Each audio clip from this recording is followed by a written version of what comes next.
21শে জুলাইয়ের সভাকে কেন্দ্র করে আদালত অবমাননার মামলায় নতুন মোড়। শহরের প্রধান রাস্তা বন্ধ করে সভা আয়োজনের অভিযোগে তৃণমূল কংগ্রেসের বিরুদ্ধে দায়ের হওয়া মামলায় এবার তৃণমূল নেত্রী মমতা বন্দ্যোপাধ্যায়ের কাছে হলফনামা তলব করল কলকাতা হাইকোর্ট। শুক্রবার বিচারপতি অরিজিৎ বন্দ্যোপাধ্যায় এবং বিচারপতি অপূর্ব সিংহ রায়ের ডিভিশন বেঞ্চ জানিয়ে দিয়েছে, মামলার সঙ্গে যুক্ত সমস্ত পক্ষকেই নিজেদের অবস্থান স্পষ্ট করে হলফনামা জমা দিতে হবে। আদালত সূত্রে জানা গিয়েছে, আগামী আগস্ট মাসে এই মামলার পরবর্তী শুনানি হওয়ার কথা রয়েছে। তার আগেই সব পক্ষগুলিকে নিজেদের বক্তব্য আদালতের সামনে পেশ করতে বলা হয়েছে।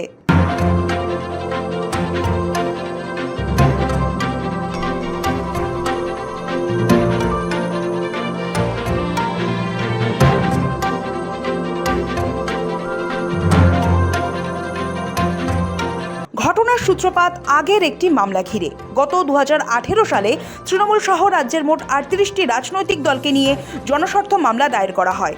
কলকাতা হাইকোর্টের বিচারপতি জ্যোতির্ময় ভট্টাচার্য এবং বিচারপতি অরিজিৎ বন্দ্যোপাধ্যায়ের বেঞ্চে মামলা ওঠে। বিচারপতি ভট্টাচার্যের ডিভিশন বেঞ্চের পর্যবেক্ষণ ছিল, শহরের কোনো বড় বা গুরুত্বপূর্ণ রাস্তা সম্পূর্ণভাবে বন্ধ করে রাজনৈতিক সভা বা সমাবেশ করা যাবে না। বড় কোনো রাজনৈতিক সভা বা মিছিল হলে কলকাতায় ব্যাপক যানজট হয়, তাতে ভুগতে হয় সাধারণ মানুষ, নিত্যযাত্রীদের। অ্যাম্বুলেন্স বা অন্যান্য জরুরি পরিষেবাও এর ফলে বাধাপ্রাপ্ত হয়, তা অত্যন্ত উদ্বেগের। রাজনৈতিক সভার কারণে সাধারণ মানুষের স্বাভাবিক জীবনযাত্রা থমকে যেতে পারে না, জানিয়েছিল আদালত। আদালতের সেই নির্দেশের মূল উদ্দেশ্য ছিল সাধারণ মানুষের দুর্ভোগ কমানো এবং শহরের স্বাভাবিক যান চলাচল বজায় রাখা। আদালতের তরফে জানানো হয়, সভার জন্য কোনো বড় কিংবা প্রধান রাস্তা বন্ধ করা যাবে না। পথচারী এবং যানবাহনের চলাচলের জন্য রাস্তার একাংশ খোলা রাখতে হবে। অ্যাম্বুলেন্স কিংবা অন্যান্য জরুরি পরিষেবায় যাতে কোনো রকম বাধা তৈরি না হয় সেদিকে খেয়াল রাখতে হবে। প্রয়োজনে বিকল্প রাস্তার ব্যবস্থা করতে হবে। সভা বা মিছিলে ভাঙচুর কিংবা অশান্তি হলে দোষীদের বিরুদ্ধে আইনানুগ ব্যবস্থা নিতে হবে বলেও জানায় হাইকোর্ট। কিন্তু অভিযোগ, সেই নির্দেশ কার্যত অমান্য করেই 2025 সালের শহীদ দিবস উপলক্ষে 21শে জুলাইয়ের সভার আয়োজন করেছিল তৎকালীন ক্ষমতাসীন তৃণমূল কংগ্রেস সরকার। নির্দেশ অগ্রাহ্য করে তৃণমূল।